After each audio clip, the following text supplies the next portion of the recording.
Double time. So ayan, good morning mga tol. Bagong araw at panibagong vlog. Umaga tayong lumusong at tutulungan muna natin sila pumitas ng talong kahit na makakalahati lang. So magko-construction pa rin tayo ngayon. Double time lang, double time.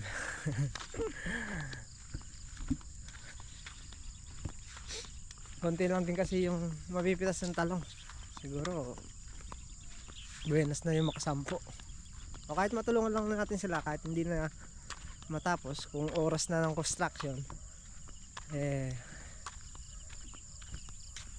sa construction na tayo. Tapos bukas hindi naman tayo makakapag-construction bukas dahil ampalaya naman, pitas naman ng ampalaya. Hiningal ako. Titingnan ko lang yung kwan dito, yung bob wire.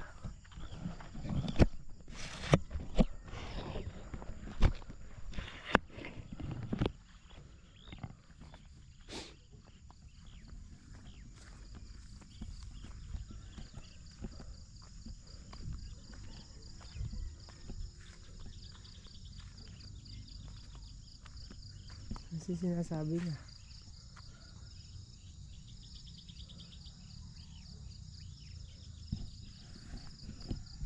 meron daw na aangat dito aangat na bob wire.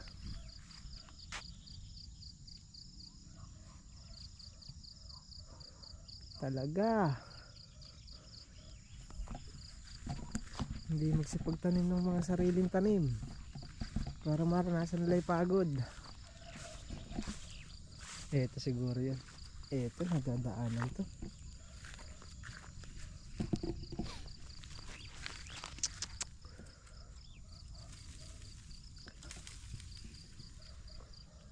Kailangan dito extrahan natin ulit ng bob wire. Ito yung kinabit namin, ayun, nakaikot lang. Wala siyang bakal kaya yung nandun sininsinan natin ng bakal. Malagyan itong bob wire. Hindi na kasi dumadaan doon dahil nagdagdag nga kami ng bob wire sa gawin na yun. Hindi na sila makakasuot. Dito naman ang galing.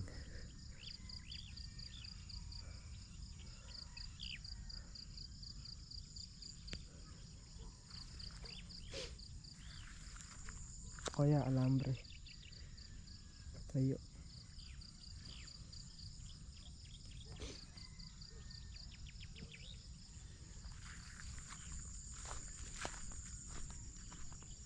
Marami kasi dito nagdadaan talaga.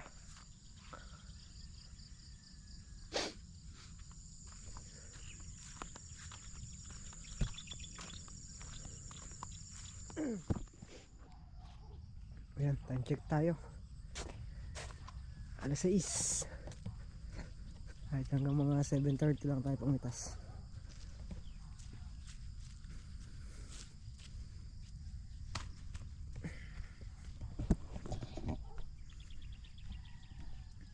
Nang ganun bunga. Kunti lang mapipitas nito.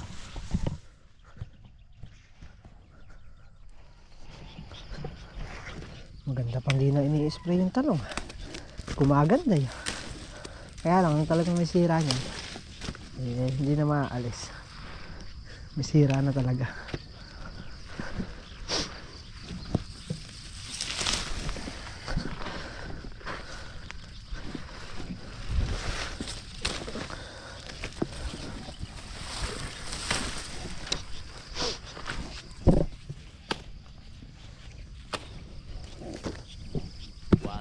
Eternity later. Ayan, tapos na yung dulo. Nakakot ko na rin. Alas 7 pa lang. Kunti lang mapipitas ngayon.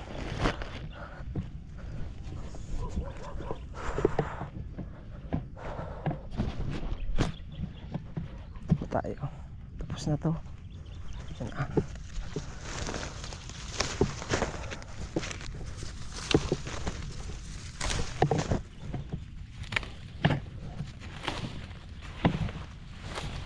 Purak.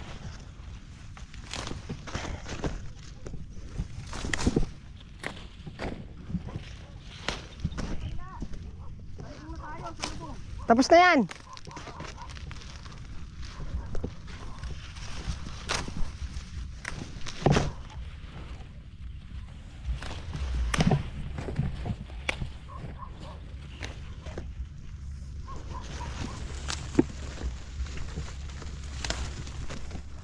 Okay, ayan at 7:34.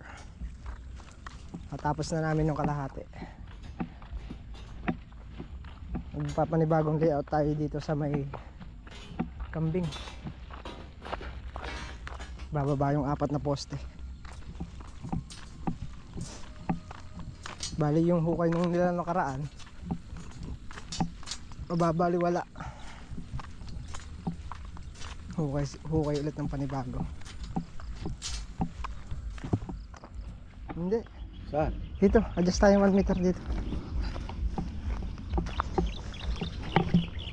Yan. Ayan ang muhon. Oh. Adjust tayo 1 meter dito.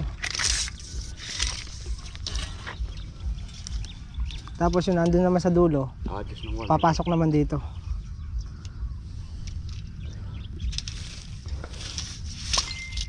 Yan ang pinakasentro niyan. Kontratong ganyan. Sentro. Kahit na wala ng guhit din eh. No? Kahit na wala ng putik. Kukuha ng putik. Tapatan mo na lang yan. Okay na. Natusukan na lang natin ng bakal ng mga poste. Tapat-tapat lang din. Ito lang din dati, kaya lang nagawi lang ito ng hukay. I-adjust lang ang konti rito para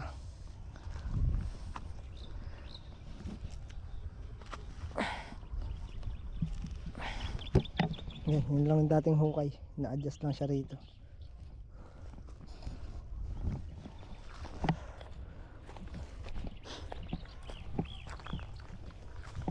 Dito medyo gigilid na siya. Dito.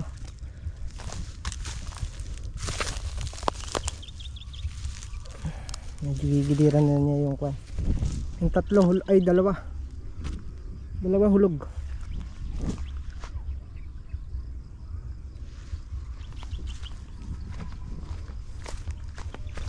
Hindaan ko lang. Tatlo pala. Pati ito. Nakahulog pala to. Para makita nyo.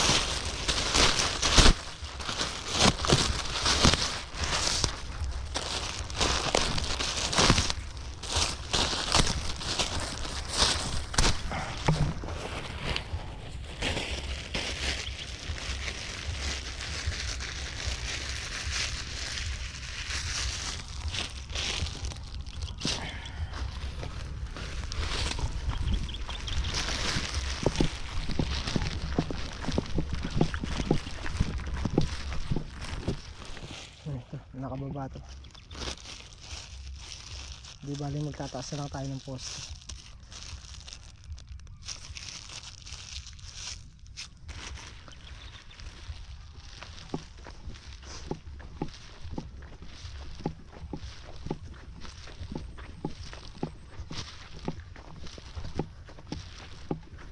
Pababa rin.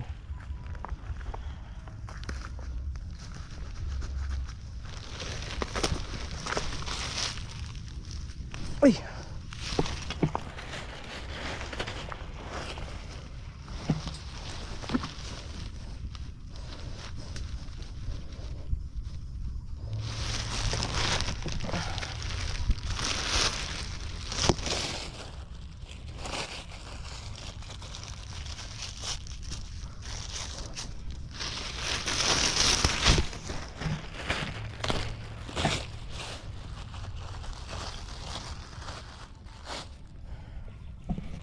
Bak, laging sentro ang bakal ah.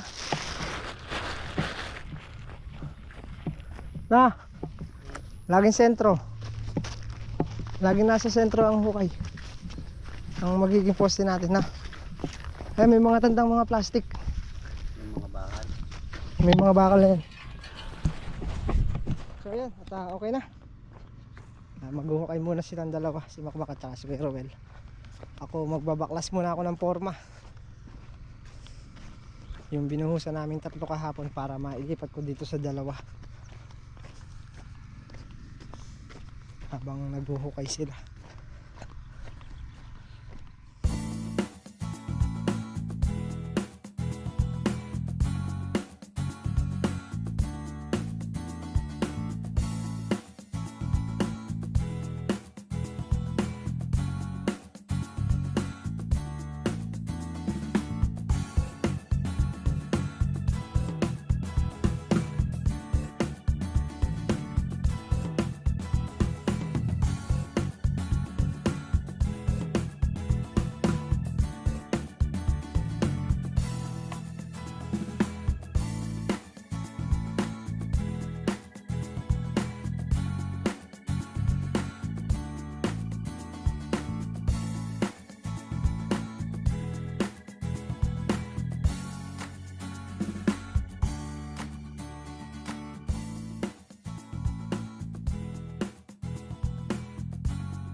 So ayan yung poste natin. Dalawa pa lang ang binaklas ko, yung sa may pangalawa at saka dito sa may gitna. Lilipat ko muna tong forma na to bago natin baklasin yung sa may dulo. Kakasaka muna.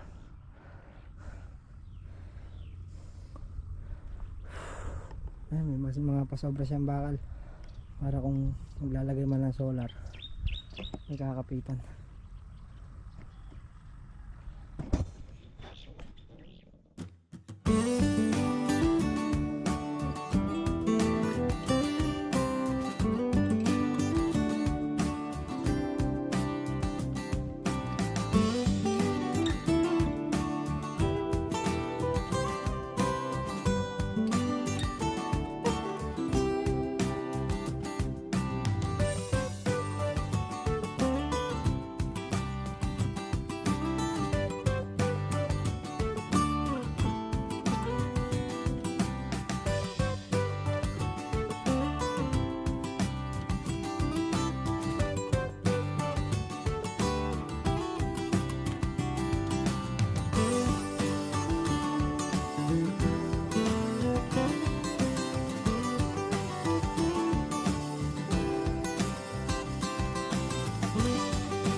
na natin yung dalawang forma. Ito naman, babaklasin na lang natin to. Isa. Ayan. Tapos na yun. A few moments later.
So yun, at nakayari na nga tayo dun sa mga forma.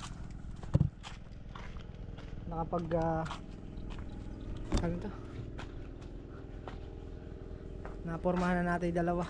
Tapos si Makmak pala nag half day lang, gawa ng yung anak pina-check up at ilang araw na rin nilalagnat. So pinatingin muna niya. Pero mamaya nandito yun dahil kami bantay ngayon, babalik yun. Mag-assemble na lang muna ako ng bakal naman. May naka-assemble na kaming dalawa na poste. Nagawa pa tayo ng 4 pa para dun sa isang side. Ito yung yung 3 hinabahan ko na kasi bababa dun sa ano yun bababa dun sa kabilang lupa, kaya mahaba to.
Poste, parilya para dun sa side na yan.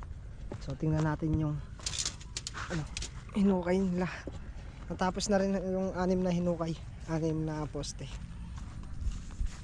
Nagbibit-bit na ako pagka pupunta ako rin ng bibit-bit na ako ng parilya para kahit pa isa-isa lang hindi sayang lakad. Bukas stop muna siguro tayo sa construction bukas. Hapon na at nag-uwian na rin sila. Parang Carlo na lang nandito. So si Makmak, babalik dito si Makmak. At kami bantay ni Makmak ngayon.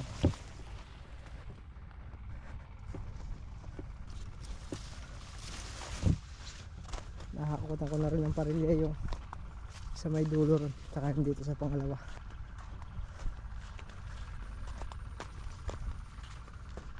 Hindi nasasayang ang lakad natin. Gumanda pa yung talong ngayon, no? Hindi ma-spray. Wala silang pabango Gumanda pa, oh. Ano? Ganda pa bunga. Oh. Oh. Nagka-nice pa eh.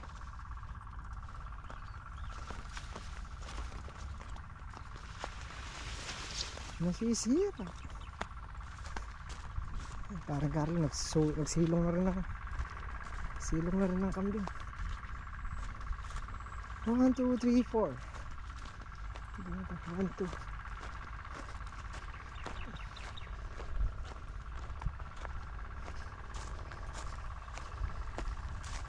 Naalala ko mamaya mawala dito. Hindi naman siguro. So ayan yung isa, nakababa pa rin. Tapos ito yung isa.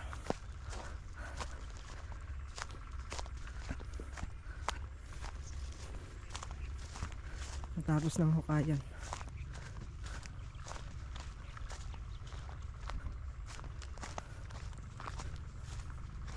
Tapos ayun yung pinakamuhon sa dulo. Ay.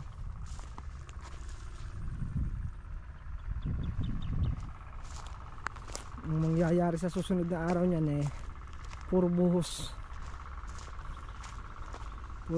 na. Bali ang wala na lang nating bakal, yung dalawa doon, isa sa gitna tsaka isa doon sa gilid.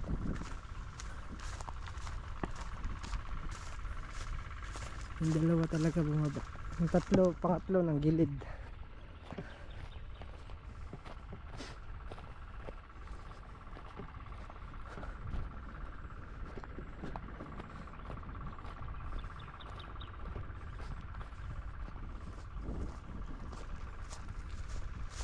Mayroon na yung pangatlo. Yan, nagalid na siya sa taron dun. Wow! Ayun ang isa. Panlima. Ito medyo nakasampa na ng konti. Tsaka yung sa ano, sa may muhon.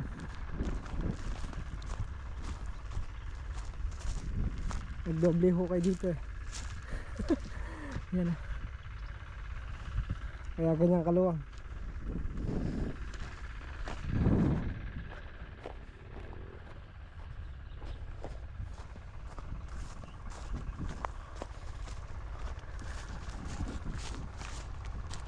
Yan na ba yung isa? Ito, yung na-adjust natin ng 1 meter. Sino ko na ata pre? Ay, tinambunan na yung hukay. Tinambunan niya na yung hukay dito eh. Ay, isa.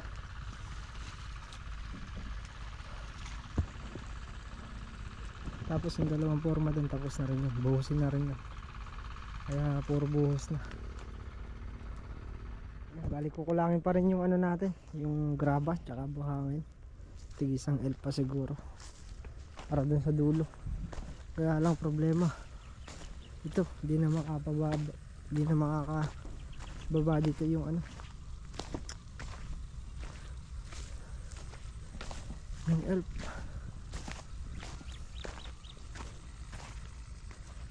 Yung nakatambak na yun eh, mauubos yun sa puting.